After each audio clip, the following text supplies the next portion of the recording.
ഇനി അടുത്തത് നമ്മൾ പോകുന്നത് പാലക്കാട്ടെ കുടുംബശ്രീ അംഗങ്ങളുടെ ഒരു പ്രത്യേക പരിപാടിയിലേക്കാണ്. പാലക്കാട്ടെ ഒരു സവിശേഷമായ കലാരൂപമാണ് ചവിട്ടുകളി. അപ്പോൾ മെഗാ ചവിട്ടുകളിയുമായി എത്തുകയായിരുന്നു പാലക്കാട്ടെ കുടുംബശ്രീ അംഗങ്ങൾ. 1043 വനിതകളാണ് ടാലന്റ് ബുക്ക് ഓഫ് റെക്കോർഡിലേക്ക് ചുവടുവെച്ചത്. പാലക്കാട് മുതുമല പഞ്ചായത്തിലെ കുടുംബശ്രീ അംഗങ്ങളാണ് കളം നിറഞ്ഞത്. മുതുമല ARM ഫ്ലഡ് ലൈറ്റ് ടർഫിലായിരുന്നു സ്ത്രീകൾ മാത്രം പങ്കെടുത്ത ചവിട്ടുകളി.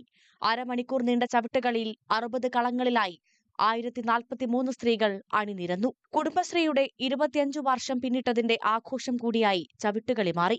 മാത്രമല്ല, ഇതിലൂടെ ടാലന്റ് റെക്കോർഡ് ബുക്കിൽ ഇടം നേടാനും ഇവർക്കായി. മുതുമല പഞ്ചായത്തിൽ തുടക്കം മുതലേ കുടുംബശ്രീയുടെ പ്രവർത്തനങ്ങൾ ശ്രദ്ധേയമാണ്. 245 അയൽക്കൂട്ടങ്ങൾക്ക് കീഴിലായി 3924 അംഗങ്ങൾ ഉൾപ്പെട്ടതാണ് മുതുമല കുടുംബശ്രീ യൂണിറ്റ്. പരിപാടിക്ക് മുൻപായി ഗ്രാമീണ മേഖലയിലെ സ്ത്രീകളെ ഉൾപ്പെടുത്തി സാംസ്കാരിക സദസ്സും സംഘടിപ്പിച്ചിരുന്നു. ന്യൂസ് 18 പാലക്കാട്.